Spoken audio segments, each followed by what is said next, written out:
12 जून को गुजरात के अहमदाबाद में हुए एयर इंडिया प्लेन क्रैश मामले में नया अपडेट आया है।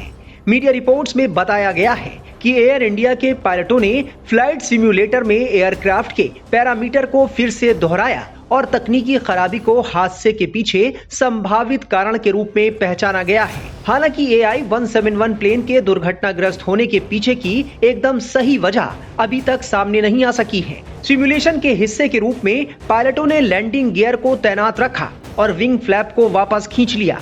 हालांकि ये पाया गया कि हादसे के पीछे की वजह सिर्फ ये नहीं हो सकती। एयर इंडिया ने अपने सामने आए तथ्यों पर किसी तरह की बयानबाजी करने से इनकार कर दिया है। कई एक्सपर्ट्स ने इस बात की पुष्टि की है कि टेक्निकल फेल्योर ही हादसे के पीछे की एक वजह हो सकती है। सबसे बड़ी बात यह है कि वीडियो देखने से ये नजर आ रहा है कि एयरक्राफ्ट ने लिफ्ट प्रोड्यूस करना बंद कर दिया और उसके कारण ये हो सकते हैं कि most probably loss of thrust, जो कि फ्यूल स्टार्वेशन की वजह से हो सकता है, फ्यूल मिलना इंजन को बंद हो गया हो, या बर्ड स्ट्राइक हो सकती है और पायलट एरर भी हो सकता है। तो जब मैं मे डे अनाउंस करता हूं तो मैं इमरजेंसी डिक्लेयर कर रहा हूं कि now I am in emergency, I need help.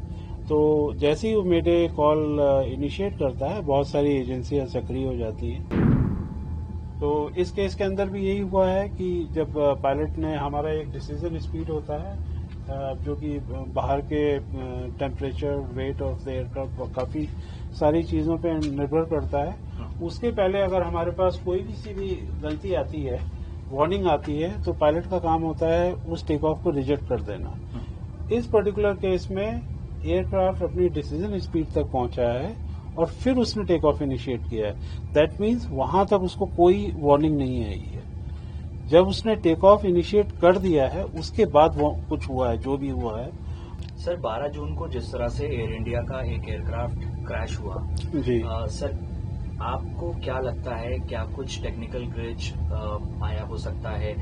काफी लंबा टाइम आपका एक्सपीरियंस है सर एयरक्राफ्ट उड़ाने का, क्या कहेंगे सर इसमें? पहली बात तो ये कहना चाहूंगा, बहुत दुखद घटना है और one of the rarest of rare घटना हुई है।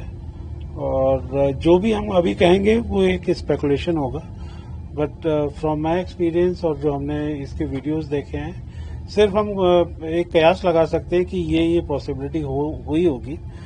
तो सबसे बड़ी बात यह है कि वीडियो देखने से ये नजर आ रहा है कि एयरक्राफ्ट ने लिफ्ट प्रोड्यूस करना बंद कर दिया और उसके कारण ये हो सकते हैं कि most probably loss of thrust, जो कि फ्यूल स्टार्वेशन की वजह से हो सकता है, फ्यूल मिलना इंजन को बंद हो गया हो, या बर्ड स्ट्राइक हो सकती है और पायलट एरर भी हो सकता है। उसको भी हम नजरअंदाज नहीं कर सकते, नकार नहीं सकते।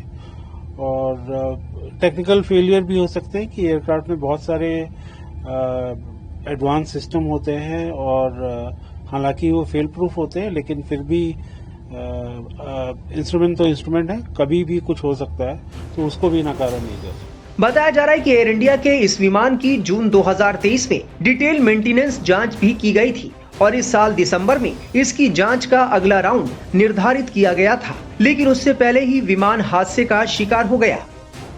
बोइंग 787 ड्रीमलाइनर काफी रिलायबल एयरक्राफ्ट माना जाता है और इसकी इस तरह की ये इतिहास में पहली घटना है और पिछले करीबन 11-12 सालों से ये सर्विस में है। इस तरह की कोई घटना नहीं हुई है, लेकिन हाल में कुछ रिपोर्टें आई थी कि जिसमें ये देखा गया कि कुछ छोटे, जैसे जैसे ये फ्लीट पुरानी हो रही है, कुछ छोटे छोटे माइनर इश्यूज आ रहे थे, जो कि प्रॉब्लम्स आने, अभी जापान एयरलाइंस की ड्रीमलाइनर में कुछ प्रॉब्लम्स आई थी। तो फ्लीट पुराने होने के साथ साथ कुछ प्रॉब्लम आई, वो जो बोइंग को भी एयरलाइंस ने रेज किया और उसके बाद से ज्यादा कुछ तकनीकी खामियां नहीं आई इस एयरक्राफ्ट में। क्योंकि जो एविएशन मिनिस्टर हैं उन्होंने भी स्टेटमेंट दिया है सर्विलांस को लेकर, तो आप इस पर क्या कहेंगे उनके स्टेटमेंट? सिर्फ सर्विलांस बेसिकली इसलिए किया गया है ताकि which is a very good initiative by our minister and DGCA, कि वो सारे के सारे पैरामीटर्स को एयरक्राफ्ट को सर्विस पे रिलीज होने से पहले they want to make sure the passengers are safe, the aircraft is safe and the public is safe. तो इसलिए ये सारे इंस्ट्रक्शन से इशू किए गए हैं कि सारे पैरामीटर्स अच्छी तरीके से मॉनिटर किए जाएं, सारे सिस्टम्स डबल चेक किए जाएं ताकि इस तरह की घटना आगे नहीं हो। और आई एम प्रेटी श्योर कि ये दूसरे मैन्युफैक्चरर्स के भी लिए लागू होगा लेटर और सूनर, ताकि इस तरह की घटना दोबारा नहीं हो। क्या स्पेशलाइजेशन थी सर इस एयरक्राफ्ट की जो इसको इतना सुरक्षित बताती है? सर ये वाइड बॉडी एयरक्राफ्ट है और लॉन्ग हॉल रूट पे इस्तेमाल होता है। जैसे ये वाली पर्टिकुलर फ्लाइट थी, ये अहमदाबाद से लंदन के लिए थी और एयर इंडिया के लिए तो इसको वर्क हॉर्स बोला जाता है। और क्योंकि ये लगातार ड्यूटी में रहता है, अच्छा परफॉर्म करता है, मेंटेनेंस इश्यूज काफ़ी इसके कम रहे हैं और तकनीकी खामियां सो फार ना के बराबर रही हैं, तो इसलिए काफ़ी अच्छा एयरक्राफ्ट माना जाता है। सर अब क्रैश हो गया है, कई लोगों की मौत हो गई है जी। अब क्या सीख लोगों को इससे लेनी चाहिए, खासकर जो कंपनीज हैं, सरकार है, इसके बारे में क्या कहेंगे? जी सर, पहले तो मैं मेरा एविएशन का एस्पेक्ट रख देता हूं कि जब भी कोई दुर्घटना होती है तो एविएशन में हम लोग हमेशा लर्न करते हैं कि जब भी कोई गलती हुई है और हमें उसके कारणों का पता लगाते हैं और फिर हम इस तरह के उपाय करते हैं ताकि उस तरह की घटना दोबारा नहीं हो। तो ये हमेशा लर्निंग एक्सपीरियंस चलता है और I think same system will be followed by DGCA, manufacturers and government. Sir एक सवाल जो लोगों के दिमाग में है वो ये है कि जो पायलट है जब उसके हाथ से सारी चीजें निकल जाती हैं तो मेडे कॉल करता है जी, वो लोगों को किस तरह से, मतलब आप क्या बताना चाहेंगे, मेडे कॉल आखिर होती क्या है, किस तरह से? Mayday call is international distress call for in aviation and basically बहुत सारी कॉल्स होती हैं, उनमें से मेडे कॉल होती है।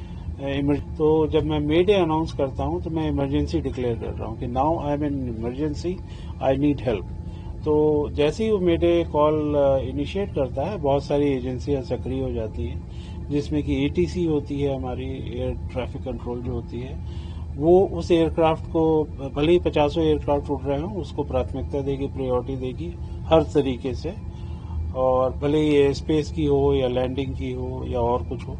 और उसी तरीके से जो हमारी ग्राउंड एजेंसीज होती हैं, मेडिकल और सारी इमरजेंसी सर्विसेज प्रोवाइड करी जाती है। तो ये मेडे कॉल का मेन पर्पस होता है। लेकिन आजकल इतिहास गवाह है सर, आज तक मेडे कॉल के बाद कोई एयरक्राफ्ट सुरक्षित नहीं सर, हमारे यहाँ इंडिया में तो इस तरह के ज्यादा इंसिडेंट नहीं हुए, पर हम लोग सारे वर्ल्ड वाइड डेटा मॉनिटर करते हैं। मेडे कॉल अक्सर दी जाती है और यूएस और यूरोप में जहाँ पे जनरल एविएशन बहुत बड़ा है अक्सर मेडे कॉल्स होती हैं, वहाँ प्रायोरिटी दी जाती है और बाकायदा एयरक्राफ्ट को प्रॉपरली लैंड कराया जाता है। इसमें कोई वो दो राय नहीं है। सर कॉकपिट में आप किस तरह से समझाना चाहेंगे कि आखिर इमरजेंसी अगर जब आती है तो कौन सा ऐसा इंडिकेटर है जिससे पता लगता है? जी, इसमें बहुत सारे इंडिकेटर होते हैं। अगर आप देखें तो ये हमारा बीच में जो ये दो स्क्रीन नजर आ रही हैं, ये सिस्टम्स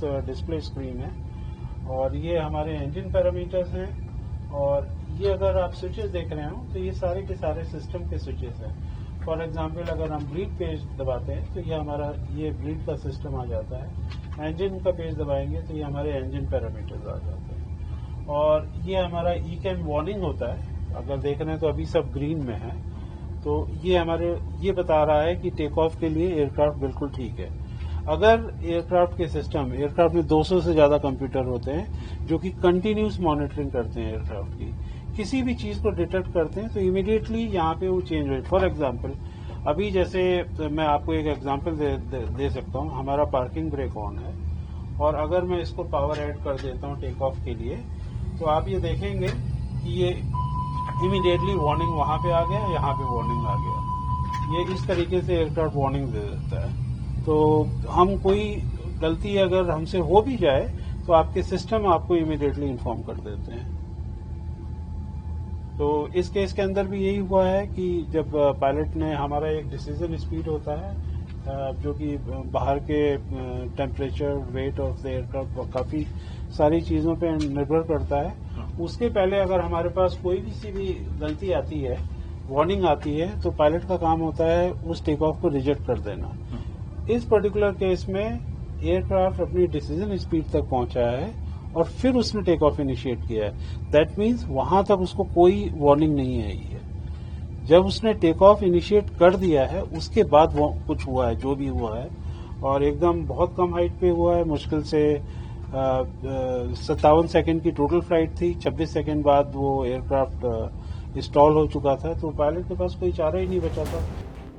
बता दें कि लंदन जाने वाली फ्लाइट अहमदाबाद में उड़ान भरने के कुछ सेकंड के अंदर एक मेडिकल कॉलेज कैंपस के पास हादसे का शिकार हो गई, जिससे प्लेन में सवार 242 यात्रियों और क्रू मेंबर्स में से एक को छोड़कर सभी की मौत हो गई थी।